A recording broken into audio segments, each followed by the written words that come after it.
უპასუხებს ირაკლი ყობახიძეა დღეს ჩვენი სტუდიის სტუმარი მოგესალმებით ბატონო ირაკლი და რა თქმა უნდა ძალიან დიდი მადლობა რომ ასეთი რთული დღეების შემდეგ დათანხმდით ინტერვიუს და ხართ დღეს ჩვენი სტუმარი. მადლობა ბერკტმოწვევისთვის მესალმებით დელემოკრატებს. და რა თქმა უნდა ვისაუბრებთ ძალიან ბევრ რამეზე, ბევრი დეტალია საინტერესო მიუხედავად იმისა რომ ძალიან ბევრი განცხადება მოვისმინეთ თქვენი 4 ოქტომბრამდეც და 4 ოქტომბრის შემდეგაც, მაგრამ დავიწყებდი ისეთი ძალიან მოკლე კითხვით, რას გადაურჩა ქვეყანა 4 ოქტომბერს თქვენი შეფასებით, ანუ რა აირიდა ხელისუფლებამ თავიდან 4 ოქტომბრის მოვლენებს გულისხმობ ბუნებრივად და არა არჩევნებს.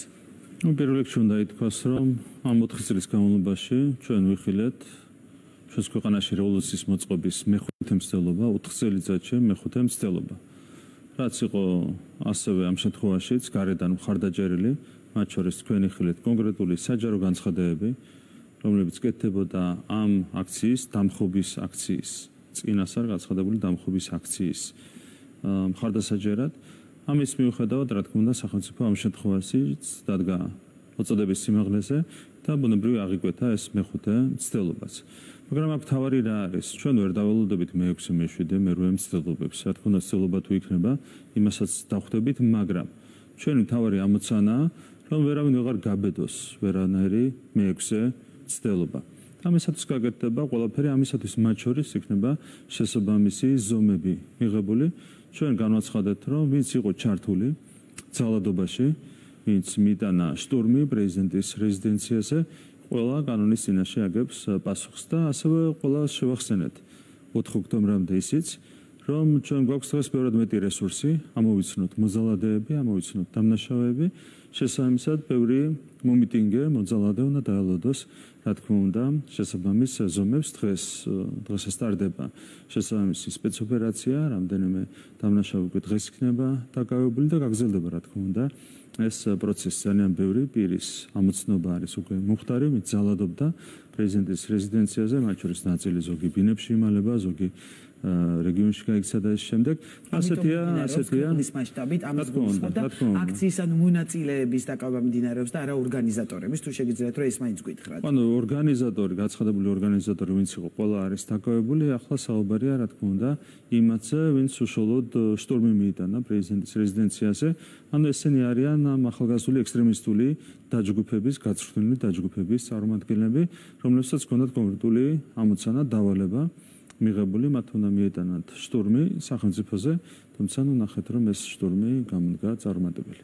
ბატონო ირაკლი, როდესაც ამ წარუმატებელ შტურმზე ვსაუბრობთ, თქვენ საუბრობთ სამართალდამცველების წარმატებულ მუშაობაზე და ასე შემდეგ, რაც სახელმწიფომ აირიდა თავიდან, თუმცა დღეს თელი დღის განმავლობაში მედია საუბრობდა ასევე ამ განეიტრალებულ საფრთხეზე, რომელზეც სუსმაც ისაუბრა ბრიფინგზე და კავშირი იყო ნაპოვნი ორ პირთან, რომლებიც იმავე დილით იყვნენ დაკავებულები აქციამდე, რამაც მოახდინა იმის პრევენცია, როგორც ითქვა, რომ იმ იარაღის მიტანა ვერ მოხდა და ვეღარ მოხერხდა ქალაქის ცენტრში. ამ დროს დღის ბოლოს ვიგებთ, რომ შამახია გათავისუფლებულია, ის უფრო ისეთი ცნობილი გვარი იყო მისი, იმიტომ რომ რაღაც კუდის ყოფილი მაღალჩინოსანი იყო და ასე შემდეგ, ვიდრე ფაღავა და ვიგებთ, რომ ის გათავისუფლება. ანუ რა იმეღირებული მიაწოდა მან გამოძიება, შეგიძლიათ რა ითანამშრომლა ასეთი, რომ ის ორ დღეში გამოუშვეს, თუ კი ის მონაწილე იყო. პრეროგატივა არ არის ამ კითხვაზე პასუხის გაცემა, ალბათ უმჯობესია დავალოდოთ უსაფრთხოების სამსახურის ოფიციალურ პოზიციას, თუ საჯაროდ ჩათვლიან გამოძიების ინტერესებიდან გამომდინარე, შეიძლება გაასაჯარონ ამ საქმესთან დაკავშირებული კონკრეტული დეტალები, ნახოთ დავალოდოთ მათ კონკრეტულ პოზიციას. ზოგადად ყველამ ნახა საჯაროდ როგორ მოქმედებდა შინაგან საქმეთა სამინისტრო და კიდევ ერთხელ მინდა მადლობა გადავუხადო როგორც ხელმძღვანელობას, სამინისტროს ხელმძღვანელობას, თითოეული ასევე დეპარტამენტის ხელმძღვანელობას, ასევე მადლობა მინდა გადავუხადო დიდეულ რიგით პოლიციელ სპეცრაზმებს, ყველას ვინც იყო ჩართული სახელმწიფო დაცვის სპეცსამსახურის თანამშრომლებს, ყველამ ჩაატარა ეს ოპერაცია უმაღლეს დონეზე და ნებისმიერ ქვეყანას შეშურდება ასეთი ასე ვთქვათ იუველირული სპეცოპერაცია, რომელიც მათ ჩაატარეს დამხობის მცდელობის წინააღმდეგ და ასევე უმაღლეს დონეზე ემუშავა დღეების განმავლობაში სახელმწიფო უსაფრთხოების სამსახურმა, განსხვავებით შინაგან საქმეთა სამინისტროსგან, უსაფრთხოების სამსახური მუშაობს არასაჯაროდ, შესაბამისად ასე გარეთ არ ჩანს მათ მიერ გაწეული სამუშაო, თუმცა შემიძლია გითხრათ ძალიან ზოგადად, რომ მათ მიიღეს პრევენციული ზომები, უამრავი პრევენციული ზომა, რომელმაც გაამარტივა შეიძლება ძალიან ბევრი საფრთხე წინასწარ, ძალიან ბევრი საფრთხე წინასწარ განეიტრალა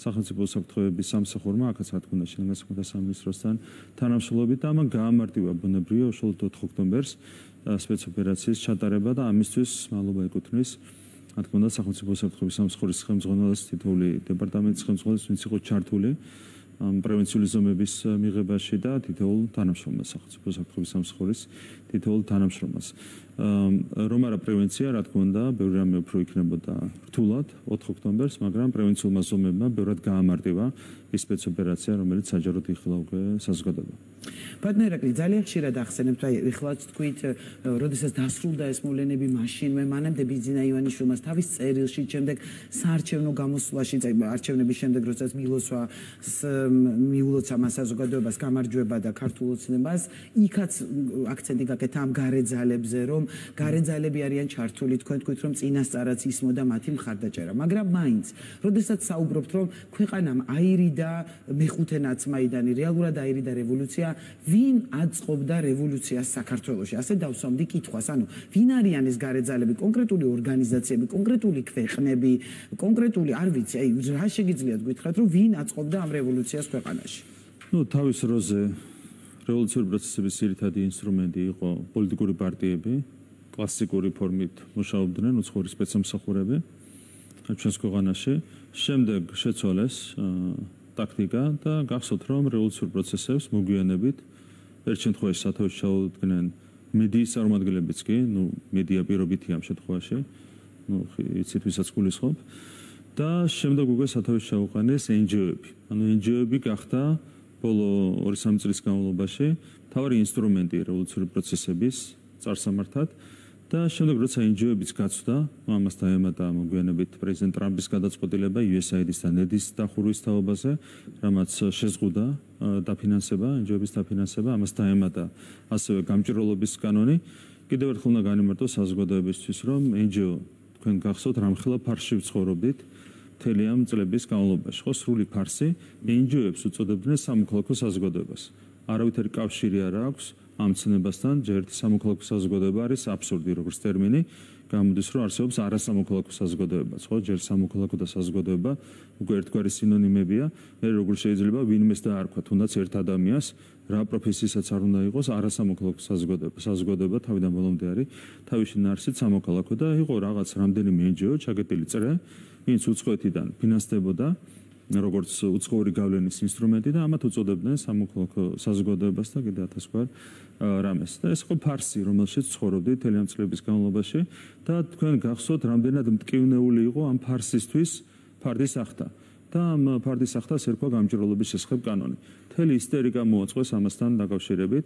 გახსოვთ მთელი ცრუპენტელობა ამერიკის ელჩის, ევროკავშირის ელჩის ყველაფერი იკადრეს, ყველანაირი სამარცხინო ტყუილი იკადრეს. რატომ? იმიტომ რომ თავარ ფარსს ავხადეთ ჩვენ ფარდა გამჭირვალობის შესახებ კანონით. ძალიან ბევრი ადამიანი შეიყვანეს მაშინ შეცდომაში, ახალგაზრდები არა, ახალგაზრდები ძალიან ბევრი პირველ დღეს მახსოვს ნეიტრალური ხალხის გამოვიდა, ვისაც არ აქვს კავშირი ჩვენს პოლიტიკურ ოპერანტებთან.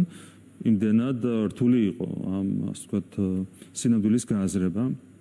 მაშინ, თუმცა ნუ მაშინ ჯერ კიდევ იყო ეს საქმე, რომ ამერიკის ელჩი რაღაცას თუ იტყოდა, როგორი ტყუილიც არ უნდა ყოფილიყო, აშკარად ტყუილი, მაინც რაღაცნაირად უნდა გაყოლოდი ამ ყველაფერს, ან როცა ევროკავშირის ელჩი იკადრებდა ასეთ ტყუილს, მაინც რაღაცნაირად უნდა გაყოლოდი. ერთ-ერთი თავარი მიღწევა, რაც გვაქვს ჩვენ, არის ის, რომ საზოგადოება ასე აღარ ფიქრობს. საზოგადოება თვალდახუჭული აღარ მიყვება, არც ამერიკის ელჩის, არც ევროკავშირის ელჩის, ევროკავშირის პრესპიკერი გამოვიდა პირდაპირ და მხარი დაუჭირა დამხობის აქციას. არ აინტერესებს ეს ქართულ საზოგადოებას, ქართული საზოგადოება მსჯელობს ძალიან მარტივად. უყურებს რა განცხადება გააკეთა ევროკავშირის პრესპიკერმა, აღარ აინტერესებს ის ევროკავშირია თუ ბრიუსელია, კრემლია თუ ვაშინგტონი თუ რა არის, ხო? მისთვის ერთადერთი მთავარი არის ჭეშმარიტება. სწორ ამეს უჭერს ხარს ევროკავშირის პრესპიკერი თუ უჭერს ქვეყნისთვის არასწორ ამეს, ამ შემთხვევაში ნახა ქვეყნისთვის უხეშა და არასწორი განცხადება გაკეთა ევროკავშირის პრესპიკერის მხრიდან და აღარ გაყვა უბრალოდ ამას, მაგრამ სხვანაირი ვითარება იყო კიდევ ერთხელ შეგახსენებ, ჯერ კიდევ 2023 წელს და 2024 წელს, როდესაც ევროკავშირის და ამერიკის ელჩების ცრუპენტელობა გამოიწვია ნებათაღულობა ჩვენს საზოგადოებაში. დღეს ასე აღარ ფიქრობ საზოგადოება და ეს არის ერთ-ერთი მთავარი მიღწევა. და ვინ რევოლუციის მომწყობი ამჯერად მაშინ პარტიები დაფინანსება ჩაიკეტა როგორც თქვენ ამბობთ ანუ პარტიები, ეგრეთ წოდებული მედია, ეგრეთ წოდებული NGO-ები და ეხლა უკვე გადავიდნენ მუშაობის უხეშ სპეცსამსახურულ მეთოდზე, როდესაც ხდება უსახელო აგენტურული ექსტრემისტული დაჯგუფებების პირდაპირ დაფინანსება. ეს არის ძირითადად ახალგაზრდული ექსტრემისტული დაჯგუფებები, ისინი არ არიან მრავალრიცხოვანი, ჯამში ეს ყველაფერი მთელი ეს აგენტურული ასე ვთქვათ ერთობა, ექსტრემისტული ერთობა შეადგენს დაახლოებით 500-მდე ადამიანს. მეტი არ არიან, მაგრამ აგრესიული ქმედებებისთვის რაღაც დონეზე ეს არის საკმარისი. თქვენ ხედავთ, რომ 300 დღის განმავლობაში თუ რამდენიც არის ერთ წლის განმავლობაში, სხვადასხვა 26 ოქტომბერს დაიწყო უკვე არჩევნების ღამეს დაიწყო ეს აქციები, თვითონ არ მოწყვეტ ამის გახსენება, ამბობენ რომ თითქოს 28 ნოემბერს დაიწყო ყველაფერი. მთელი ეს აქციები, ქუჩების გადაგედვა და ამ შემდეგ გმირთა მოედნის გადაგედვა მელიქიშვილი ჭავჭავაძე და ეს შემდეგ დაიწყო 26 ოქტომბერს უწყვეტად. ანუ იქიდან მოყოლებული არასვენებენ ამ ქვეყანას და ამას აკეთებს ერთი და იგივე 500 კაცი როტაციით. ხან 50 კაცი გამოდის, ხან 100 კაცი, ხან 150 კაცი. მათი უმეტესობა არის დახელფასებული აგენტი. ხა ზოგადად შეიძლება იცის, რომ ვიღაცა კონკრეტული აგენტია, შეიძლება არ იცის, მაგრამ არც ერთი მათგანი არ იმსახურებს თანაგრძნობას. ოდნავ თანაგრძნობასაც კი. იმიტომ რომ რეალურად ყველას პირდაპირ თუ არაპირდაპირ ფორმით, ვინც იგივე 100 კაცით რო გეტავენ ქუჩას, წარმოგიდგენთ ხა 100 კაცი ხო აცნობიერებენ, რომ 100 კაცი ძალადობს 4 მილიონ ადამიანს. ამას ხო აცნობიერებენ. ხა ამას რო აცნობიერებ და აკეთებ, როგორ შეიძლება შენ რამე თანაგრძნობას იწვევდე, ხო? გამორიცხულია ჩვენ არ გვაქვს არავითარი თანაგრძნობა ადამიანების მიმართ, მათ აქვს დღეს ერთ-ერთი დავალება, ნახეთ. ხო ნახა ყველამ რომ ვერ არყევენ ამ ხელისუფლებას.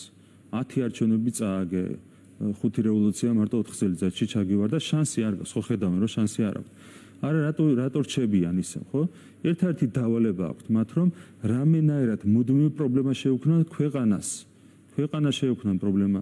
ეკონომიკა თუ იზრდება დაუშვათ 8%-ით, იქნებ მოახერხონ და რაღაც 7.5%-ით გაიზარდოს და მოაკლდეს ეს, რა ქვია, შესაბამისი რესურსი ჩვენს ეკონომიკას, ჩვენს თანამოქალაქეებს და ეს შემდეგ. მეტი დავალება მათ არ აქვს. და ვისგან ბატონო? უცხოური სპეცსამსახურები. ეს არის უცხოური სპეცსამსახურები, ასევე რაც საჯარო ჩანს. პირდაპირ ყავთ ჩართული ამ პროცესებში. ადრე ყავდა ჩართული ამერიკული ბიუროკრატიაც, მაგრამ მადლობა ღმერთს ახლა აღარ არის თავდასხმები ამერიკის შეერთებული შტატებიდან საქართველოს მიმართ, რისთვისაც მადლობა ეკუთვნის, რა თქმა უნდა, პრეზიდენტ ტრამპის ადმინისტრაციას. თავარია, რომ აქ ეს ბრძოლა, რაც წარიმართება ტრამპის ადმინისტრაციასა და Deep State შორის, საბოლოოდ დასრულდეს ტრამპის ადმინისტრაციის გამარჯვებით. მაგრამ უკვე ეს გამარჯვება, ხო, ანუ ჩვენ ვხედავთ პირდაპირ შედეგებს იმისა, რომ Deep State-ის წინააღმდეგ იბრძვის ახალი ადმინისტრაცია და სწორედ ეს განაპირობებს იმას, რომ შეწყდა თავდასხმები ამერიკის შეერთებული შტატებიდან და ადმინისტრაციიდან საქართველოსი. მაგრამ რაც შეეხება ევროპას, რაც ხდებოდა მანამდე, ხდება იგივე. ევროპული ბიუროკრატია ყავთ პირდაპირ ჩართული ანტისახელმწიფოებრივ ქმედებებში ჩვენი ეროვნული ინტერესების წინააღმდეგ. და რა თქმა უნდა, საზოგადოება ამას ხედავს. ევროპული ბიუროკრატია ჩვენ ინტერესებს მიიჩნევს, ჩართული ყავთ ევროკავშირის და ევროპის მოსახლეობის ობიექტური ინტერესების წინააღმდეგ ბრძოლაში, Deep State-ს და საქართველოსთან ახლა გასაგებია, რომ დიდი სენტიმენტები ამ ადამიანებს არ აქვთ, ხო? ევროკავშირის ეკონომიკა იყო სოფლიო ეკონომიკაში 30% 2008 წელს. ჩამოსულია 17.5%-მდე. აი ამ ბიუროკრატებმა, უცხოელმა აგენტებმა, რომლებიც არიან ჩაბუდებული Deep State-ის სახით, უკვე ევროკავშირის ბიუროკრატიაში დამართეს ეს ყველაფერი ევროპას. და რაც დააგროვა უწყვეტი მშვიდობის საფუძველზე 1945 წლიდან 2008 წლამდე ევროპაში იყო უწყვეტი მშვიდობა, ამის საფუძველზე დაგროვდა დიდი კეთილდღეობა ევროპის მასშტაბით და რაც დაგროვდა, იმას თანდათანობით წლიდან წლამდე აცლიან ევროპის მოსახლეობას და ამის კონკრეტული მაჩვენებელია, ხო 30% იყო სოფლიო ეკონომიკაში ევროკავშირის წილი და ჩამოსულია 17.5%-მდე დრამატული ცვლილებაა. და ეს პირდაპირ ჩანს, ანუ თვალნათლივ ჩანს, როდესაც აკვირდები კონკრეტული ქვეყნების ეკონომიკურ ტენდენციებს, განვითარებას და ასე შემდეგ.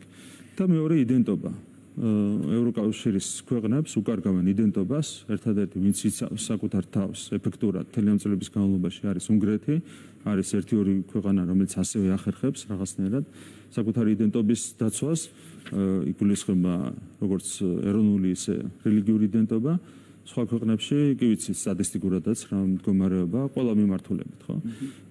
ასეთ პირობებში ჩვენ რა თქმა უნდა ვერ გაგვიკვირდება, რომ როცა საკუთარი ეროვნული ინტერესები არ ადარდებთ ევროპელ ბიუროკრატებს, მათ მით უმეტეს არ ადარდებთ საქართველოს ეროვნული ინტერესები და ამის გამოძახილია იგივე პრესპიკერის განცხადება, როცა პირდაპირ მხარდაჭერა გამოუცხადა საქართველოში დამხობის მცდელობას და ამ შემდეგ. თუმცა იმავე პრესპიკერმა არა, მაგრამ აი თქვენ არაერთხელ მოკლედ პასუხისმგებლობა დააკისრეთ აი კონსტიტუციური წყობილების დამხობის მცდელობის მხარდაჭერის გამო, რასაც ახლა ამბობთ ევროკავშირის ელჩსაც.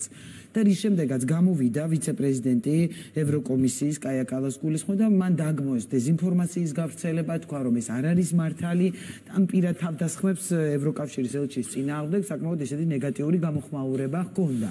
ვის საფუძველზე ხდება ევროკავშირის ელჩზე მსგავსი განცხადებების მე არ ვიცი ვინ გააკეთა ასეთი განცხადება, მაგრამ მე პირადად კაფეოდ გამიჯნე ორი განცხადება ერთმანეთისგან.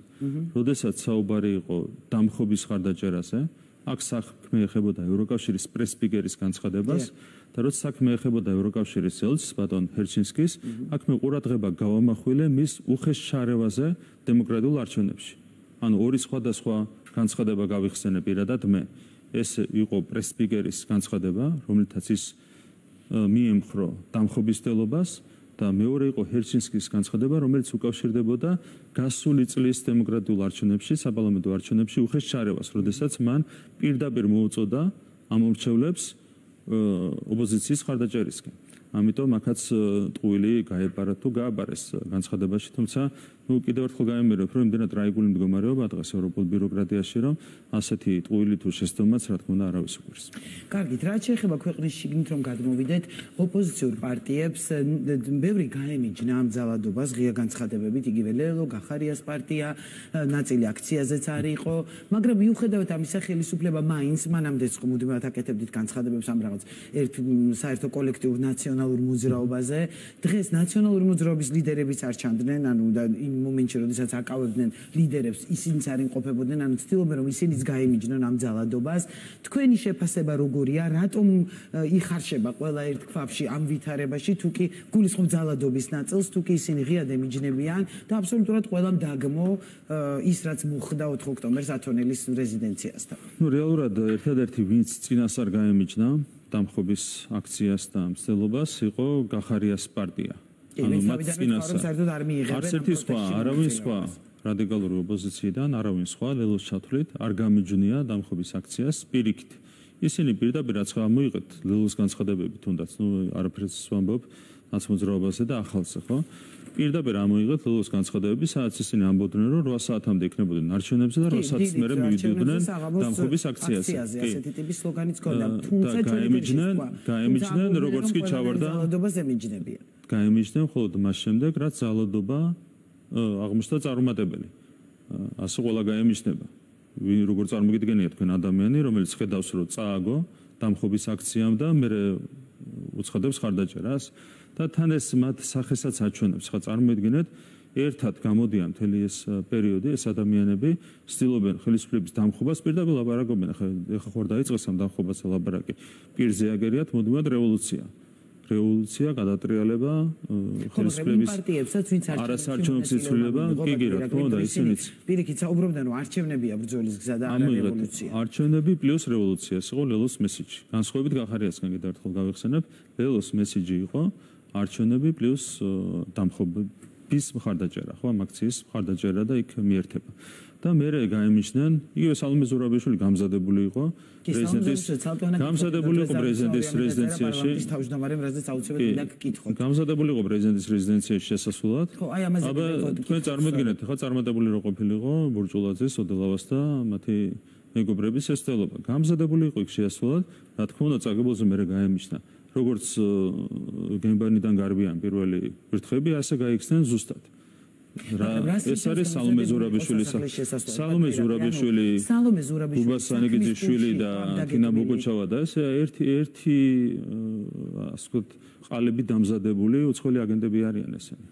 ხო, ანუ შეიძლება ჩავთვალოთ თქვენი ეს განცხადება იმათ რომ სალომე ზურაბიშვილი ინფორმირებული იყო ამ გეგმის შესახებ, იმიტომ რომ თქვენ ამბობთ რომ ის ბედნიერი შევიდოდა ათონელის რეზიდენციაში და პარლამენტის თავმჯდომარე ამბობდა რომ გამოაცხადებდა ლეგიტიმურად გამოაცხადდა დამხობის აქცია. ეხლა სულელები ხო არა ვართ, ან ერთი დღის მახსოვრობა ხო არა გვაქვს არავის, ხო?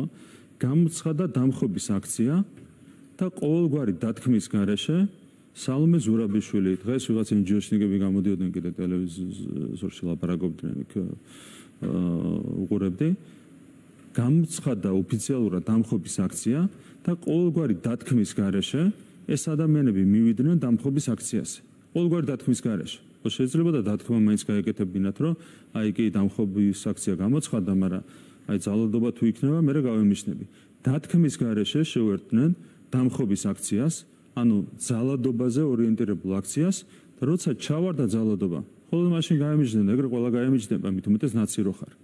ნაცი როგორც ნაცხო ღირსება არა აქვს. თანაგუნდელის გაწირვაც არის ჩვეულებრივად ნაცის სახე, ხო, ასე აჩვენეს საკუთარი სახე. ხალხმა თავი მაინც გაწირა. ხა არავითარ თანაგზომას არ იმსახურებენ, არც ბურჯულაძე ზოდელობა და სხვები, მაგრამ იმათ რაღაცა ნაბიჯი მაინც გადადგეს. და ესენი ვირთხებივით გაიბარდნენ პირველივე გემბანიდან. როდესაც ნახეს რომ გემი იძირებოდა. ეს არის პოლიტიკურ პასუხისმგებლობაზე საუბრობთ ბატონო ირაკლი, შესაძლოა სამართლებრივი დადგეს. არა, პოლიტიკურ პასუხისმგებლობაზე. აქ აფიოთ რომ გამიჯნოთ, რაც შეეხება პოლიტიკური და არა მარტო მორალური პასუხისმგებლობა, თანაბრად ეკისრება ყველა იქ მისულ ადამიანს მორალური პასუხისმგებლობა იმ სამარცხვინო ძალადობაზე, რაც მოხდა. სამარცხვინოდ გამოდიან ახლა სალომე ზურაბიშვილი იქ რა ქვია გუბასანიგიძიშვილს აღარ მახსოვს. ლევან სანიკიძე იქ გამოდიოდა ახლა ვახუშტი მენაბდე და ეს შემდეგ სამარცხვინო აგენტები, უცხოელი აგენტები და ეს ადამიანები მივიდნენ ოფიციალურად გამოცხადებულ დამხობის აქციაზე, დამხობა ყველას კარგად მოეხსენება ქართული ვინც იცის და ლოგიკური აზროვნება ისე შეუძლია რომ დამხობა არ არსებობს ძალადობის გარეშე. დათქმის გარეშე, რა თქმა უნდა. დათქმის გარეშე მივიდნენ დამხობის აქციაზე, ანუ ძალადობრივ აქციაზე და ვირთხებივით გაიბარდნენ გემბანიდან პირველები, როდესაც ჩავარდა ეს აქცია და პირდაპირ თავდასხმა დაუწყეს. გაიბარდნენ გემბანიდან პირველები, როდესაც ჩავარდა ეს აქცია და პირდაპირ თავდასხმა დაუწყეს ამ ბურჯულაძეს, ზოდელობას და სხვებს. მართლა შეგეცოდება რაღაც კუთხით ეს ადამიანები. ხო, ანუ პირველი რო გიღალატებს გვერდში მდგომი. თხოვიშვილს ის ღიად საუბრობდნენ 4 ოქტომბერს ბოლოს ღალატზე. ბატა ბურჯულაძიშვილმაც თქვა, თავად მურთაზ ზოდელავა საუბრობდა დაკავებამდე, ანუ როგორც ჩანს, რაღაც მოხდა იქ, რასაც მათ უწოდეს ღალატი. მე არ ვიცი ხა დეტალები. ხუთ წუთში უღალატა ყველამ. თელმა სანაცეთმა, ყველა უცხოელმა აგენტმა, ვინც იყო მისული დამხობის აქციაზე, ბურჯულაძის მიერ მე ხوار გამომიცხადები ეს აქცია. ბურჯულაძის მიერ გამოცხადებულ დამხობის აქცია შევერთდნენ და 5 წუთში გაყიდეს მამლის ყივილსაც არ დაელოდნენ. არც ერთს და არც სამს. ისე გაყიდეს 5 წუთში, ხო, ჩვეულებრივად ვირთხებივით. ეს არის ნაცის სახე. ნაცი არის ჩვეულებრივად გემბანიდან გაბარული ვირთხა. სალომე ზურაბიშვილი დაწყებული, ვახუშტი მენაბდით დამთავრებული და იქ ლევან სანიკიძე და ყველა ერთია თინა ბოგუჩავა, ყველა ერთია აბსოლუტურად. ხოსტარია სადაიმალა. რო ერთებოდა. ხო. არც განცხადებები, არც არაფერი, ხო? ყველა გაემიჯნა უცბად. და ბატონო ირაკლი, სხვათა შორის თქვენი ოპონენტები ამის გამო ამბობენ, რომ 4 ოქტომბერს ამ არშემდგარი დამხობის და პრეზიდენტის სასახლის შტურმის შემდეგ ხელისუფლებას მიეცემა ლეგიტიმური საბაბი რეპრესიებისთვის. მე იმიტომ გიკითხეთ პოლიტიკურ პასუხისმგებლობაზე საუბრობ თუ სამართლებრივი, რადგან სახელმწიფო გატრიალების ნარატივს პირველად მიეცა რეალური საფუძველი. ანუ ამით შემიძლია ვთქვა, რომ არ უნდა ველოდოთ სხვა ლიდერების დაკავებებს, იმიტომ რომ თქვენ თქვით, რომ ყველა ორგანიზატორი დაკავებულია და პოლიტიკურ პასუხისმგებლობაზე საუბრობთ.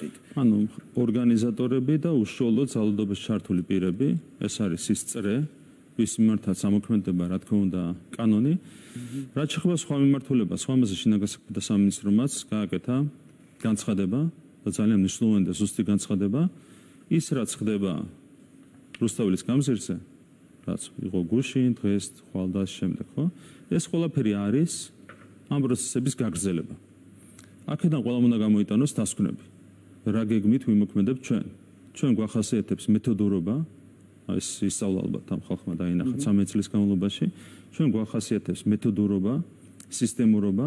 ამ მეთოდურობით და სისტემურობით მოვიგეთ 10 არჩევნები 2012 წლიდან მოყოლებული და მეთოდურობით და სისტემურობით მოახერხეთ გასული 4 წლის განმავლობაში 5 რევოლუციის მცდელობის აღკვეთა მიუხედავად იმისა, რომ ამ ხელამ გარე მხარდაჭერა ჰქონდათ ამ რევოლუციურ მცდელობებში, ხო? დაელოდონ ჩვენ მეთოდურ და სისტემურ ნაბიჯებს. რა თქმა უნდა, არავის არ მის მით უმეტეს 100-150 კაცს არ მიცემთ, რა თქმა უნდა, საბოლოო ჯამში 4 მილიონ ადამიანზე ძალადობის შესრულებას. რა თქმა უნდა, ამას არ დაუშვებთ. როცა გამოდის 100 უცხოელი აგენტი, სამარცხვინო უცხოელი აგენტი და ძალადობს 4 მილიონ ადამიანზე, მის ეკონომიკაზე, მის ეროვნულ ინტერესებზე, რა თქმა უნდა, ამას ვერავითარ შემთხვევაში ვერ დაუშვებთ და კიდევ ერთხელ ნული თანაგრძნობა ამ ადამიანების მიმართ.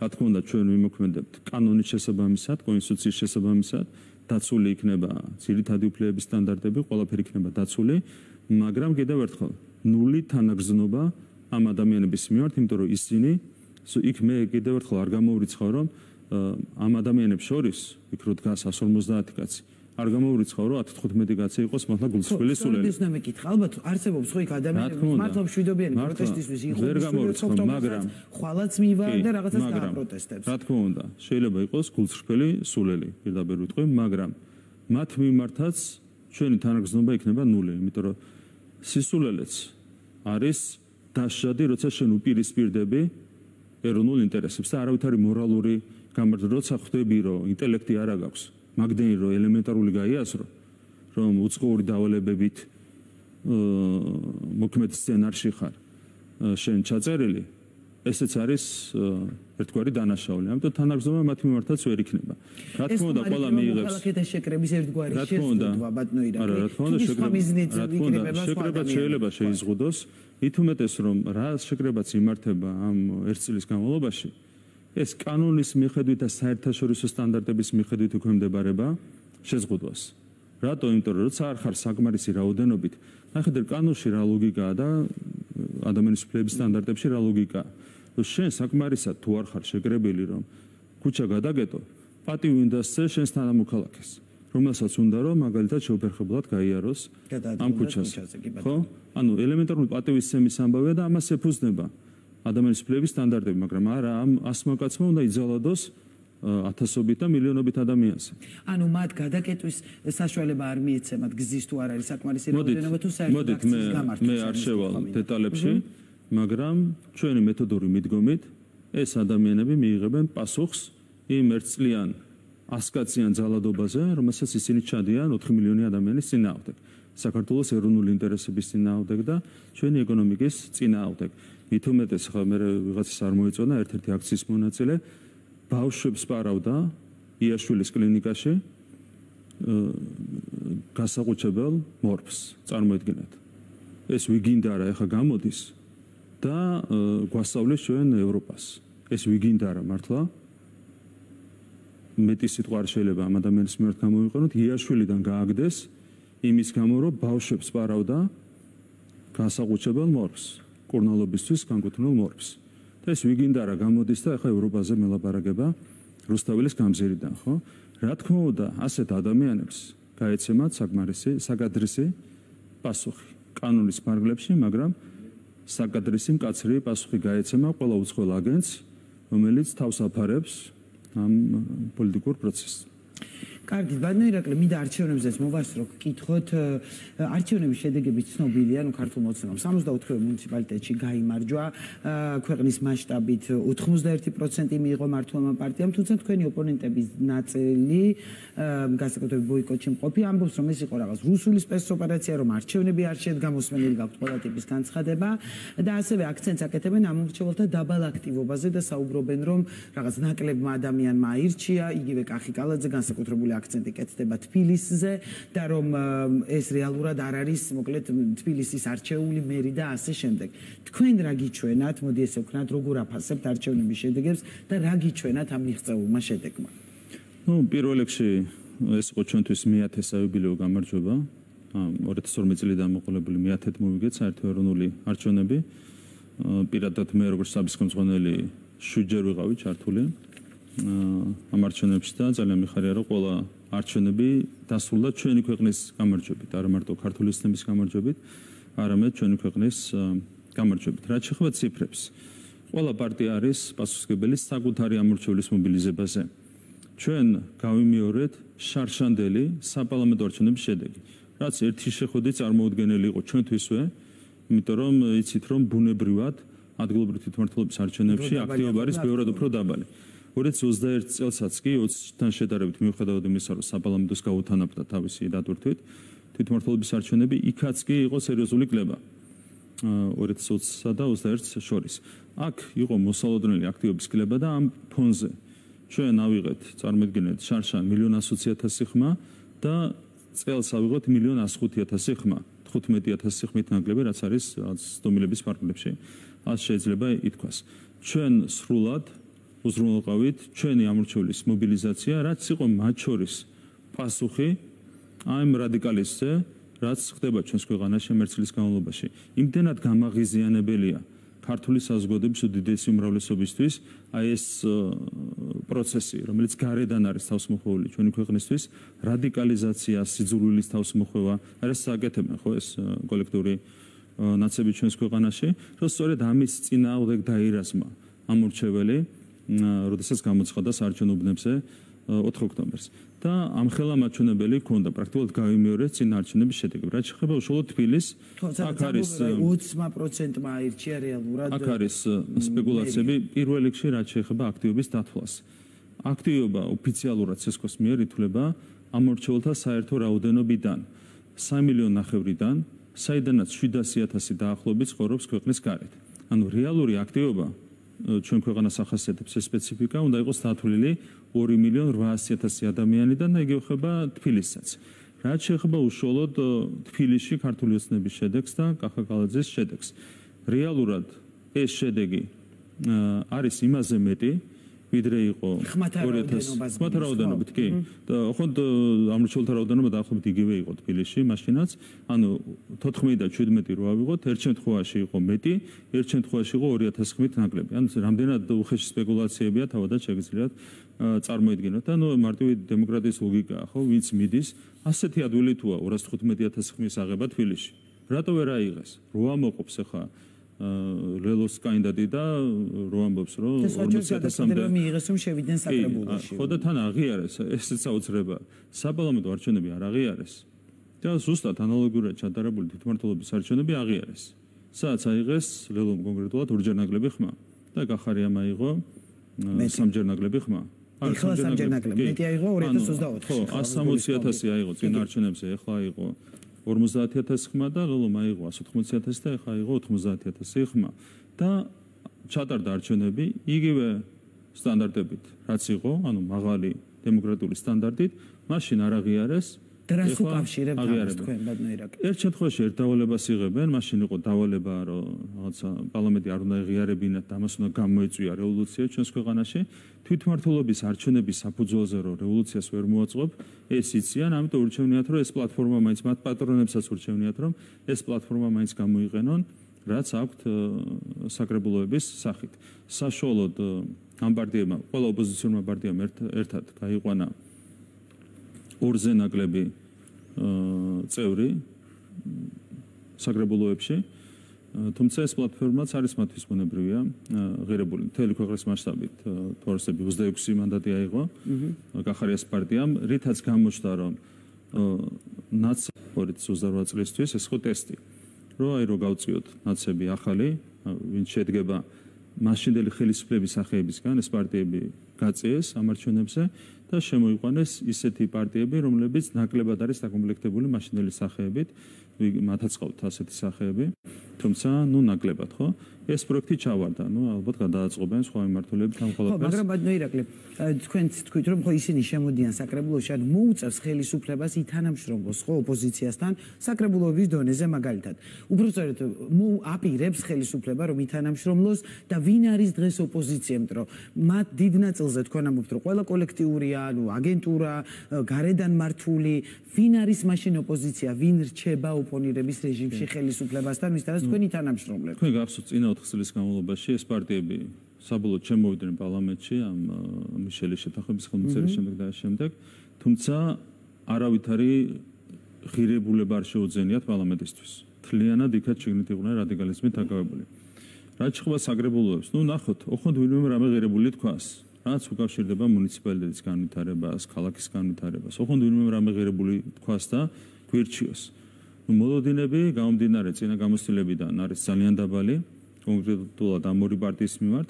დამატებით თბილისში ყოველ შემთხვევაში კარგი შედეგი ჰქონდა გირს და ნახოთ ისინი რა წვლილს შეიტანენ საგრებულოს მუშაობაში. ნახოთ დავალოდებით და ამის მიხედვით ბუნებრივია იმ მოქმედებს თითოეული საგრებულო.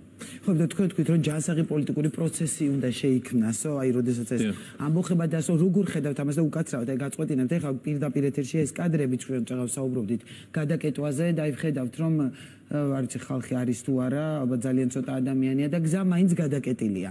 და ამაზე საუბრობდით, რომ თქვა ამ შემთხვევაში აღარ მოხდება გზის გადაკეტვა, მაგრამ ეს შემთხვევაში პირდაპირ ეთერში ვადევნებთ ჩვენ თვალს. ნახეთ, აი უბრალოდ რა სურათია. რა ვიცი, ამდენი კაცია, 50 კაცი, რომელიც კეტავს ქუჩას, ტროტუარზეც 100 კაცი იქნება ჯამში, ხო? 50 კაცი გადმოდის ქუჩაზე და ძალადობს 4 მილიონ ადამიანს, რომელსაც უნდა მშვიდობა და სიწყნარე ამ ქვეყანაში და წინსვლა და განვითარება. ხო, შეუძლებელია რომ ასე გაგრძელდეს და დაუშვათ. ამიტომ ჩვენი მეთოდური მიდგომით ყველა დაელოდოს, როგორ გაგრძელდება პროცესები, ნული თანაგრძნობა. ამას იმსახურებენ ეს ადამიანები, ხო, უცხოელი აგენტი ვერავითარ შემთხვევაში ვერ დაიმსახურებს თანაგრძნობა სახელმწიფოს წარმომადგენლის მხრიდან კანონის შარჩოებში და კანონის ფარგლებში. რა თქმა უნდა, ისინი მიიღებენ პასუხს იმ ძალადობაზე, რომელსაც უკვე 1 წელია ჩადიან 4 მილიონი ადამიანის წინააღმდეგ ამ ქვეყანაში. და ბატონო ირაკლი წაღან კითხე და გადავალ საგარეო ურთიერთობებზე, როგორ ხედავთ ჯანსაღ პოლიტიკურ პროცესს, რომელიც დაანონსეთ, რომ ასეთი მოვლენების შემდეგ ამ ქვეყანაში შესაძლოა დადგეს ის დრო, რომ ეს დაიწყოს. რა იგულისხმება, იმიტომ რომ არ არსებობს ჯანსაღი პოლიტიკური პროცესი ოპონირების გარეშე, ხო, დამეთანხმებით და თუ კი ოპოზიცია არ იქნა ამ ქვეყანაში, ან ვის ხედავთ რაღაც ახალი ძალების წარმოჩენას ელოდებით, თუ აი როგორ ხედავთ წინ პოლიტიკური პროცესის გაგრძელებას ქვეყანაში. პირველ რიგში ჩვენ უკვე 5 ოქტომბრიდან დავიწყეთ მზადება 2028 წლის საპარლამენტო არჩევნებისთვის. ყველა მიმართულებით მიმზადებით და ჩვენ იმედი გვაქვს, რომ 2028 წლის არჩევნებს ჩვენი ქვეყანა შეხვდება გაჯანსაღებული პოლიტიკური სპექტრით. არა ამ სიმახინჯით, ამ ლელოს გახარიას ჩათვლით, ნაცები ახალი სხვა პარტიებზე აღარ ვლაპარაკობ. არამედ შეხვდება, ჩვენი ქვეყანა უნდა შეხვდეს 2028 წლის არჩევნებს სწორედ გაჯანსაღებული ფორმით, ახალი პოლიტიკური სპექტრით. ეს არის მნიშვნელოვანი. უცხოელი აგენტები აღარ უნდა დარჩენ ქართულ პოლიტიკაში. არც ერთი უცხოელი აგენტი აღარ უნდა დარჩეს ქართულ პოლიტიკაში. ამისათვის ჩვენ გამოვიყენებთ ყველა სამართლებრივ ზომას, ყველა კონსტიტუციასაც, მათ შორის რა თქმა უნდა, ეს არის ერთ-ერთი მნიშვნელოვანი და ნაციონალური მოძრაობის აკრძალვასით, ხო, ყველა პარტიის. კოლექტიური ნაცმოძრაობის, არა მარტო. ამიტომ გეკითხებით, ოპოზიციაში ვინ დარჩება, თქო ეს მაინტერესებს. ყველამ ძალიან კარგად იცის, ვინ არის კოლექტიური ნაცმოძრაობა, ვინ არის უცხოური აგენტურა ქართულ პოლიტიკაში. ამაში შედის ცნობილი 4 პარტია და რამდენიმე მცირე პოლიტიკური გაერთიანება, ვისაც საკუთარი ფესვები აქვს ნაცმოძრაობიდან, ან ვინც არის დღევანდელობით დაკავშირებული კოლექტიური ნაცმოძრაობის საერთო დღესასრიგთან. ხო, ეს არის უცხოური აგენტურა. ეს ყველაფერი იქნება თითოეული პარტიის მიმართ დასაბუთებული ჩვენს სარჩელში და შემდეგ დავალოდებით, რა თქმა უნდა, საკონსტიტუციო სასამართლოს გადაწყვეტილებას. ჩვენ მიგვაჩნია, რომ ჩვენი სარჩელი იქნება უტყუარი მტკიცებულებებით გამყარებული. დანარჩენი უნდა დავალოდოთ, რა თქმა უნდა, სამართლებრივ პროცესს გაჯანსაღება ჭირდება პრინციპულად ჩვენი ქვეყნის პოლიტიკურ სისტემას და ამისათვის მთავარი ამოცანაა, რომ უნდა მოვაშოროთ უცხოელი აგენტები, რეზიდენტები ქართულ პოლიტიკას. რაც შეეხება დაკავებებს და აღარ გულისხმობ 4 ოქტომბრის მოვლენებს, წინ პერიოდში დაკავებებს თქვენ ყოფილ თანაგუნდელებზე, ბატონო ირაკლი, მინდა ვისარგებლო ამ ეთერი და ესეც კითხოთ, მას შემდეგ არ ყოფილ ხართ ჩემს ეთერში. ამაზეც თქვენი ოპონენტები ამბობდნენ, რომ კი გაცხადებული კორუფციასთან ბრძოლა, მაგრამ ეს შიდა დაპირისპირების შედეგიც არის, რომ ოცნებაში რაღაც ხდება და როდესაც თქვა 2028-თვის არჩევნებისთვის მზადებაზე საუბრობთ, გამოითქვა ასეთი ეჭვიც, რომ შესაძლოა რაღაც ოპოზიცია ოცნების შიდა წიაღიდან შეიქმნას და მოკლედ რა ვიცი, ალბათ უამრავის თქვენც გსმენიათ. რეალურად რა ხდება და აზიანებს თუ არა ეს გარკვეულწილად ქართული ოცნების იმიჯს, როდესაც თქვენივე ყოფილი თანაგუნდელებზეა საუბარი, ვისაც ხედავთ თქვა დაკავებულებს და საუბარია საკმაოდ მსხვილ კორუფციულ რაღაც სქემებზე. პირველ რიგში ჩვენთვის თავარია რომ დღევანდელი გუნდი არის ერთიანი, ძლიერი, როგორც არასდროს. აქ იგულისხმება მთლიანი გუნდი, მათ შორის სამართალდამცავი შემადგენლობა ამ გუნდის, მათ შორის ეკონომიკური შემადგენლობა ამ გუნდის და ყველა მიმართ საპარლამენტო გუნდი, სამთავრობო გუნდი და ეს შემდეგ, ხო, ადგილობრივი ხელისუფლების სტრუქტურებში მოქმედი ჩვენი გუნდი, ყველა არის ერთიანი და მთლიანად გუნდი არის ძლიერი, როგორც არასდროს. ეს არის დღევანდელი მდგომარეობა. რაც შეეხება კორუფციასთან ბრძოლას, როდესაც ამაზე არის საუბარი, აქცენტს აკეთებენ ხოლმე მთლიანად კონკრეტული ადამიანების დაპატიმრებაზე. კორუფციასთან ბრძოლის მხოლოდ ერთი მცირე ნაწილია წარსულში ჩადენილი სავარაუდო კორუფციული დანაშაულების გამოძიება. ეს არის მხოლოდ მცირე ნაწილი. რაც შეეხება კორუფციასთან ბრძოლას, ჩვენი მთავარი ამოცანა არის ის, რომ დღეს და ხვალ, როდესაც სახელმწიფო იღებს გადაწყვეტილებებს, როდესაც მათ შორის ადგილობრივი ხელისუფლება იღებს გადაწყვეტილებას, თითოეული სამინისტრო იღებს გადაწყვეტილებებს, არ იყოს დაშვებული კორუფციის ფაქტები. და ამას დააკვირდეს ყველა ძალიან კარგად. ჩვენ გავხადეთ 8 თებერვლიდან. ეხლა კი არ დაგვიწყია კორუფციასთან ბრძოლა. გასული წლის 8 თებერვლიდან მოყოლებული მთავრობის დამტკიცების დღიდან ყველა სამთავრობო აქტი არის საჯარო. ხელმისაწვდომი ვებგვერდზე. ნახონ ერთი აქტიდან მაინც თუ მოიგითხავენ კორუფციის ნიშნებს, დასვან კითხვები მიიღებენ ყველაფერზე პასუხს. ამდენი ხანი საჯაროა, ერთი სიუჟეტი ვერ გააკეთეს ვერც ერთ აქტთან დაკავშირებით. იმდენად სუფთად მუშაობს მთავრობა ამ თითქმის 2 წლის განმავლობაში. ასევე, როდესაც საქმე ეხება მაგალითად ინფრასტრუქტურულ სამუშაოებს. კეთილი ინები უნდა დააკვირდნენ. ჩვენ შეხვედრა ქონდა საგანგებოდ შესაბამის ორგანიზაციებთან, კომპანიებთან, იმიტომ რომ ხედავდით ხარვეზებს, ხარჯეფექტიანობის ნაწილში და კონკურენციის შეზღუდვის ნაწილში, შესაბამისად ხარჯეფექტიანობის ნაწილში და ასევე ხარისხის ნაწილში შევხვდით კომპანიების წარმომადგენლებს და ძალიან მარტივი პირობები დავაყენეთ. იქნება უზრუნველყოფილი სრული კონკურენცია, სამართლიანი კონკურენცია და ჩვენ ვიქნებით უკომპრომისოები, რაც საქმე ეხება ხარჯეფექტიანობას და შესაბამის შესყიდვები, ტენდერები, ყველაფერი წარიმართება მაქსიმალური ხარჯეფექტიანობის უზრუნველყოფით, ეს ერთი და უკომპრომისოები ვიქნებით ხარისხთან მიმართებით. ჩვენ ნახეთ რამდენიმე ობიექტი შემოლა ქონდა ამ პერიოდის განმავლობაში ინფრასტრუქტურის მინისტრთან ერთად, სხვა მინისტრებთან ერთად. ნახეთ არაერთი განხორციელებული პროექტები, რამდენიმე პროექტი იყო, რომელიც უბრალოდ კრიტიკას ვერ უძლებს ხარისხის კუთხით. ამას აღარ დაუშვებთ. არც ერთი უხდა ყველა შეუძლია დააგვერდეს. ყველა პროექტს, რომელიც განხორციელდება ამიერიდან, ხო? იქნება ეს სკოლის რეაბილიტაცია, გზების მშენებლობა, ხიდების მშენებლობა, ბაღების რემონტი თუ ნებისმიერი სხვა. ყველა დააგვერდეს თითოეულ პროექტს და ხარისხს და დააკვირდეს ხარჯებს ამასთან ერთად, რა ხარჯებით სრულდება პროექტები და რა ხარისხით სრულდება პროექტები. ეს არის თავარი, როდესაც ჩვენ საუბრობთ, წარსულში ჩადენილი იქნა რამდენიმე თუ მეტი კორუფციული დანაშაული, ეს არის ერთი ნაწილი. ამასაც ჩავეძიებით ბოლომდე, მაგრამ ეს არის ერთი პატარა ნაწილი. ბოლომდე ჩავეძიებით ნიშნავს, რომ შესაძლოა სხვა პირებიც იყვნენ დაკავებულები. თეორიულად შეიძლება, რა თქმა უნდა, თუ სხვა საქმეს ჩადენილი კორუფციული დანაშაული, ბუნებრივია შესაბამისი სტრუქტურები, აქაც მიიღებენ ზომებს. მაგრამ თავარი ჩვენთვის კიდევ ერთხელ ეს არის. ყველაფერი არის საჯარო და ღია.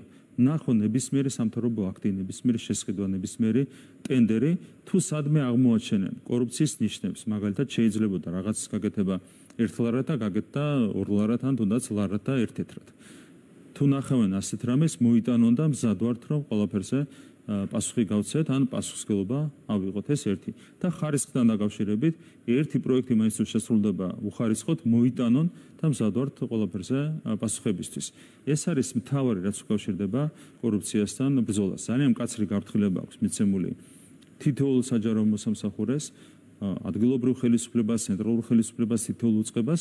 ეს არის თავარი, რაზეც ჩვენ საუბრობთ, როცა საქმე ეხება კორუფციასთან ბრძოლას.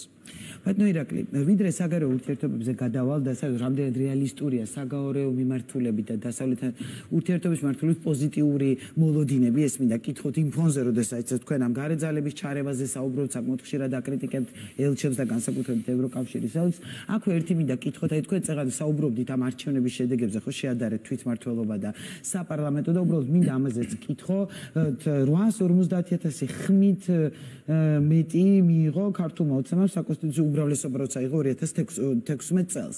რატომ მაშინ არ იყო მსგავსი რეაგირება, თქვა ევროპის მხრიდან, როგორ ფიქრობთ, ან იმ ძალების მხრიდან და რატომ მოხდა ეს 2020-ის არჩევნების მხრიდან? 2016 წელს მაშინ ასეთი გეგმა არსებობდა. არის პრეტენზია არ ქონია, მაშინ რომ გაყავდა ასე ხმამაღლა. ბოლო მომენტში საკონსტიტუციო უმრავლესობა აიღეთ. მაშინ ვერ გადაეწყნენ გარეთ ძალები, ახალ რეალობაზე იყო კოალიცია და ასეთი გეგმა არსებობდა, რომ კოალიციურად გამოდიოდა ქართული ოცნება არჩევნებზე, გამოწევდნენ კონკრეტულ პარტიებს, ამასთან ემატებოდა ნაცმოძრაობა, რომელიც აიღებდა თავის 27% აიღეს მაშინ არჩევნებში. ფიქრობდნენ, რომ თავისუფალი დემოკრატებიც გადალახავდნენ ბარიერს და შეიკრებოდა ქართული ოცნების მიღმა კოალიცია. ეს იყო გეგმა. ამისათვის გამოყვეს სხვათა შორის გამზადებული ჰქონდათ პროფესორად უკვე ევროპული საქართველოს პროექტი, რომელიც ნაცმოძრაობიდან უნდა გამოეყოთ, ანუ რებრენდირებული ნაცმოძრაობა პლუს რესპუბლიკელები, ფორუმი, თავისუფალი დემოკრატები, ასეთი კოალიცია იყო მოაზრებული, თუმცა საბოლოო ჯამში მოხდა ისე, რომ ჩვენი ძალისხმევით დაიშალა კოალიცია, აგენტები გავწიეთ, ჩვენი პოლიტიკური ძალიდან დარჩა მხოლოდ ქართული ოცნება, რომელიც გაჯანსაღდა და გაძლიერდა, მიიღო შესაბამისად მაღალი შედეგი და საბოლოო ჯამში შევიდა სამი სუბიექტი მაშინ პარლამენტში.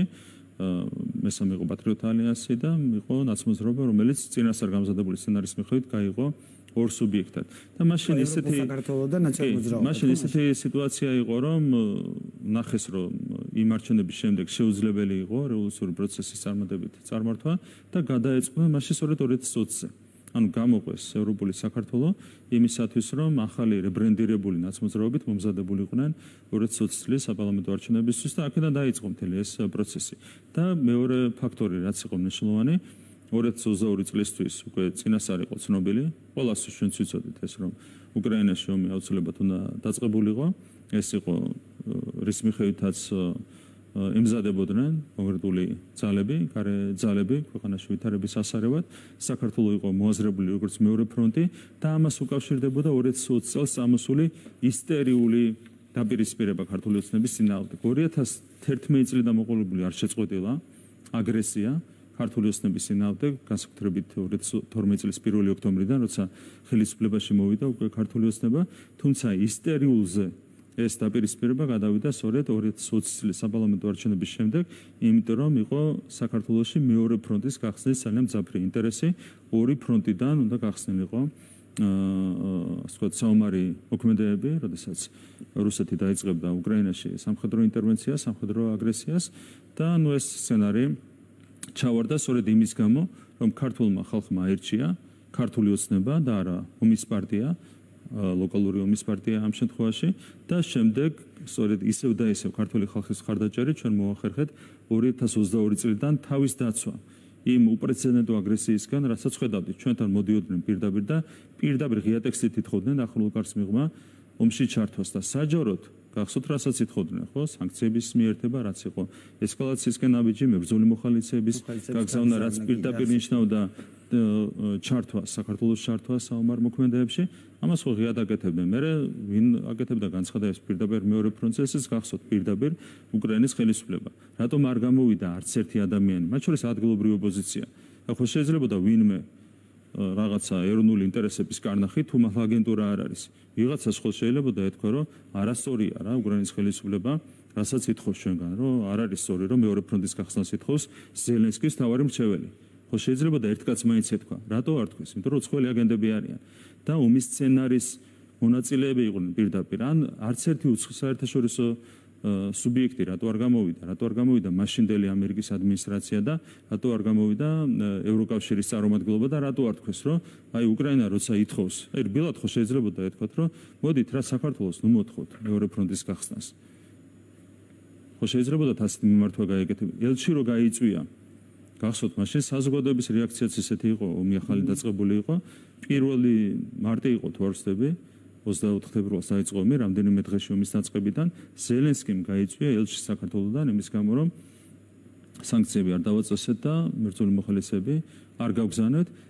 საზოგადოება ხო აღელვეს ამის გამო და არც ერთი კაცი არ გამოსარჩელებია ამ უსამართლო გადაწყვეტილების გამო ჩვენს ხელისუფლებას. არც ერთი კაცი, არც აქაური უცხოელი აგენტურა და არც deep state-ი გარეთ და არც ევროპული ბიუროკრატია და არც მაშინდელი ამერიკული ბიუროკრატია. რატომ? თორე რაც ხდებოდა, ეს ხდებოდა სწორედ ამ გარე კარნახით და გარე დაკვეთით.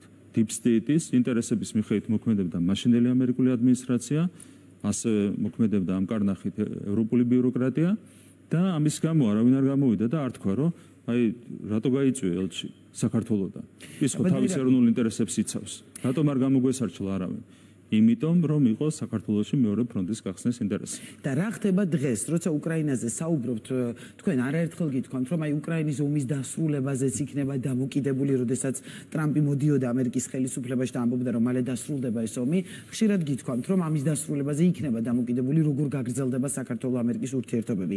დღეს სად ვართ, იმიტომ რომ ჩვენ ვიხილეთ ღია წერილი თქვენი პრეზიდენტის, გვისმენთ განცხადებებს, რომ ზადხართ სუფთა ფურცლიდან დაიწყოს ეს ურთიერთობა, თუმცა ჯერ ესეთი რეაგირება ვაშინგტონიდან არ ყოფილა და თუ იყო რაიმე ტიპის რეაგირება შეიძლება რაიმე დახურულ კომუნიკაციებში ესეც არ ვიცი და მოვისმენთ თუ არა და რაზე ხედავთ რომ არის დამოკიდებული ამ ურთიერთობების აღდგენის დაწყება რადგან ჯერ განცხადება არ მოგვისმენია ვაშინგტონიდან. რა თქმა უნდა ომის დამთავრებაზე არის პრინციპულად დამოკიდებული ურთიერთობების გადატვირთვა. თქვენ ხედავთ ახლა რო გრძელდება ეს პროცესები. აი კონდათ კიდევ ერთი დამხობისმცდელობა პირდაპირ გამოიყვანეს ევროკავშირის პრეს-სპიკერი და მხარი დააჯერინეს დამხობის აქციისთვის, ხო?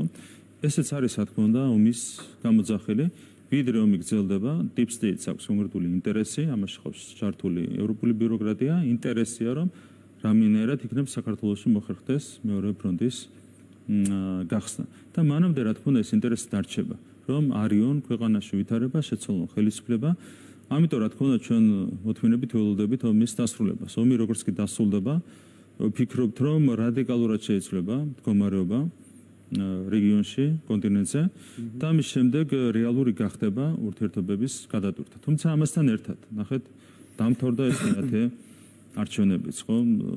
3 წელი არჩევნები აღარ იქნება. ხედავენ, რომ დამხობის მეხუთე მცდელობა ჩავარდა და შანსი აღარ აქვს. ანუ 3 წელი არავითარი პერსპექტივა არ აქვს, არც ადგილობრივ, ასე ვთქვათ, აგენტურას და არც მათ, ასე ვთქვათ, პატრონებს, რომ რაიმე აღირავონ ამ ქვეყანაში არიონ ეს ქვეყანა. ხო 3 წელიწადია რომ არაფერი არ ხდება. ერთი ვარიანტია რომ შეიძლება მიიღონ აქ პრაგმატული გადაწყვეტილება და აქედანვე ომის დასრულებამდეც იფიქრონ ურთიერთობების გადატვირთვაზე. ნუ ნახოთ. ჩვენ ასე და ისე ცდილობებით თუ იყო ამას რატომ გეკითხებით, იცით, მე ვუსმედი ბრიფინგზე, თქვენ გეკითხებოდნენ 4 ოქტომბერს და მე 5 ოქტომბრის ღამეს უპასუხეთ ტალიაშვილის შესახებ შეკითხვას და უარყავით, რომ არანაირი დაბარება მისი არ მომხდარა სახელმწიფო დეპარტამენტში, ამიტომ უკვე მოვისმინე, მაგრამ დაადასტურეთ ირიბათ, რომ რაღაც ტიპის კომუნიკაცია სახელმწიფო დეპარტამენტის წარმომადგენლებთან იყო. რა ტიპის იყო? იყო რაიმე საყვედურებზე საუბარი, რაც მედია გეკითხებოდა თუ რა ტიპის კომუნიკაცია იყო, თუ შეგიძლიათ გითხრათ რაც არის კარგი და რაც ზოგადად შემიძლია გითხრათ, ეს ეხება მათ შორის ამ შეხვედრასაც და სხვა შეხვედრებსაც, რაც სხვადასხვა ფორმატში იმართება ამერიკულ მხარესთან. ჩვენ არ ქონია მთელი ამ პერიოდის განმავლობაში არც ერთი დაძაბული შეხვედრა, შემიძლია გითხრათ. რა თქმა უნდა, არის შეხვედრები, სადაც წუხილებს უზიარებთ ერთმანეთს, ჩვენი წუხილი ისედაც ვიცით, რაც არის, საჯაროდ არაერთხელ გითქვამს, ხო, ჩვენ გვინდა ურთიერთობების გადატვირთვა, სტრატეგიული პარტნიორობის აღდგენა და ნუ ჯერჯერობით არის დუმილი. ეს არის ჩვენი მთავარი წუხილი, ამ წუხილზე, რა თქმა უნდა, მუდმივად საუბრობთ ჩვენ ამერიკულ მხარესთან. შეიძლება მათაც ჰქონდეთ გარკვეული წუხილები და ამასაც ბუნებრივია ისაუბრებენ, მაგრამ კარგი რაც არის, განსხვავებით წინა ადმინისტრაციის პერიოდისგან, ახალ მოცემულობაში არც ერთი დაძაბული შეხვედრა აღარ ყოფილა. ეს არის უკეთესობა, რაც გვაქვს ტენდენციების კუთხით ამერიკულ მხარესთან ურთიერთობებში. ჩვენ ვართ მზად ურთიერთობების გადატვირთვისთვის. თავარია, ოხონდ ვინმემ დაგვანახოს, რომ როგორც მტერს არ გვიყურებენ. ეს არის მინიმალური მოთხოვნა. მთელი ეს წლები ჩვენ ხედავდით რას, რომ წინა ადმინისტრაციის პირობებში ამერიკული მხარე, ბიუროკრატია გვიყურებდა როგორც მტერს. ამას აკეთებდა ადგილზე ელჩი, ამას აკეთებდა ვიღაცა იქ სახელმწიფო დეპარტამენტიდან და შემდგ და იგივე ხდებოდა და ევროპის შემთხვევაში ახლაც ხდება, რომ როგორც მტერს ისე გვეყურებიან. ნუ ნორმალურია ეს ყველაფერი. აი თქვენ დანიაშიც იყავით. წარმოიდგინეთ, რომ შეხვედრა გამართა ევროკავშირის ერთ-ერთმა უმაღლესმა წარმომადგენელმა შეხვედრა გამართა შუა აზიის 5 ქვეყანასთან, აზერბაიჯანთან და სომხეთთან.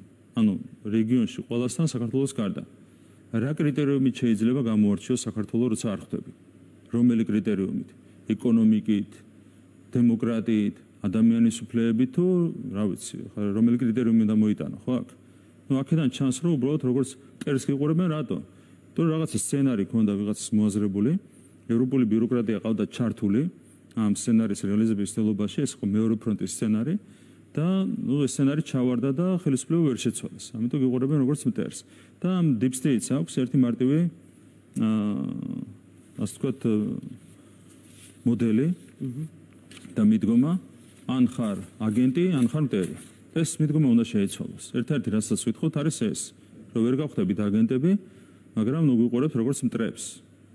ვიყურებთ როგორც პარტნიორებს. თუ ასე შემოგვხედავენ და ამის პერსპექტივა იმედი მაქვს რომ არსებობს, მიუხედავად მძიმე ფონისა, მაშინ ყველაფერი შეიძლება და კიდევ ერთხელ მიუხედავად იმისა, რომ გუშინ როცა იყო 3 ოქტომბერი თუ რაც იყო, გამოვიდა ევროკავშირის პრესპიკერი და შეუერთდა დამხობის აქციის ხარდაჭერას, ხო?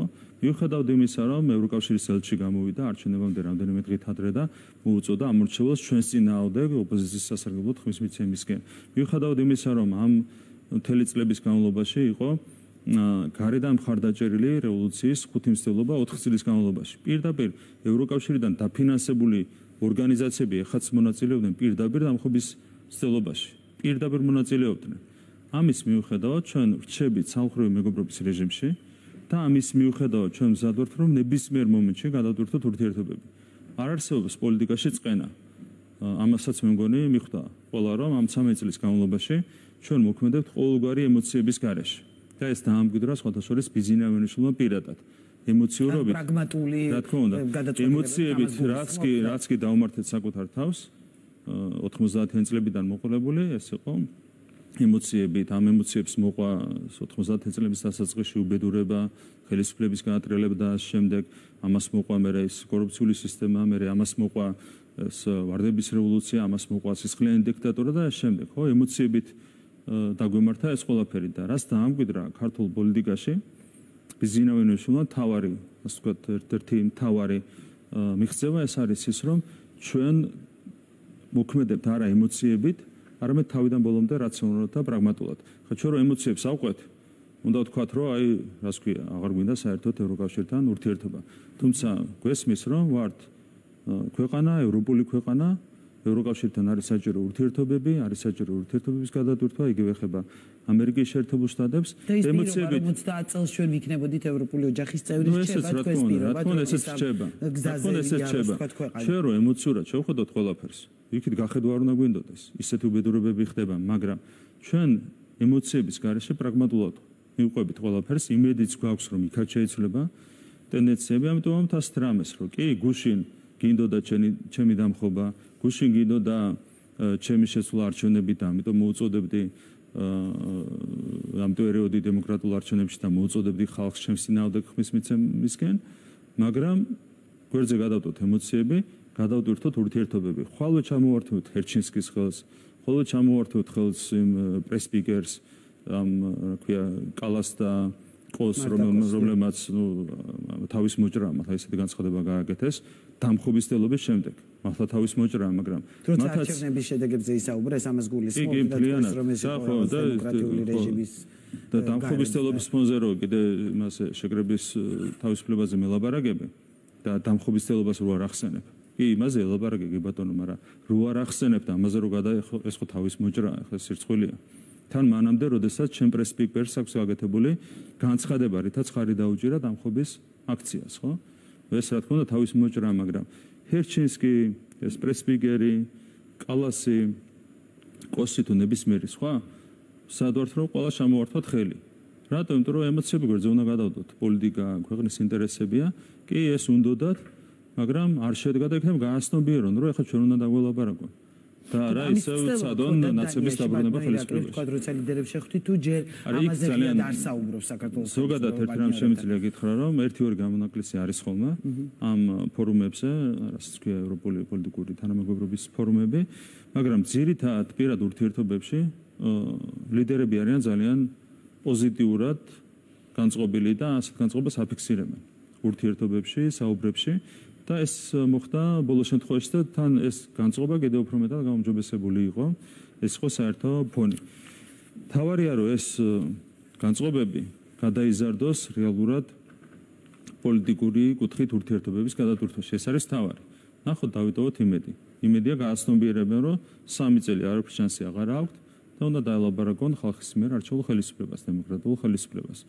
ნუ ნახოთ რა იქნება. და ბატონო ირაკლი ბოლო კითხვა მინდა, თუმცა აქვე დავაანონსებ, რომ შინაგან საქმეთა სამინისტრო ემზადება ბრიფინგისთვის, ალექსანდრე დარახველიძე გამართავს ბრიფინგს, როგორც მათყობინებენ და ეს სავარაუდოდ უკავშირდებენ დაკავებების ღონისძიებას, რომელიც ქვეყნის მასშტაბით მიმდინარეობდა და მიმდინარეობს და ჩვენ ამაზე მანამდეც გესაუბრეთ, ასე რომ რამდენიმე წუთში მოვისმენთ მათ განცხადებას პირდაპირ ეთერში და მინდა ბოლო კითხვა დაგისვათ ბატონო ირაკლი 2025 წლის არჩევნებზე თქვენი მთავარი სლოგანი ასე ვთქვათ ქართული ოცნების იყო მშვიდობა საქართველოს მეტი განვითარება და კახეთს, იმერეთს, ქართლს და იმის მიხედვით სადაც ირჩევდნენ მერებს და საკრებულოებს, როგორ აპირებთ ამ დაპირების რეალიზაციას იგივე მეტი კეთილდღეობის და განვითარების შესაძლებლობის კუთხით, მესმის რომ ძალიან დიდი თემაა, მაგრამ მინდა რომ რაღაც პოზიტიურ ნოტაზე დავასრულოთ, მძიმე თემებზე ვსაუბრობდით ეს ინტერვიუ, რა არის თქვენი უახლოესი გეგმა იმისათვის, რომ ეს პირობა შესრულდეს?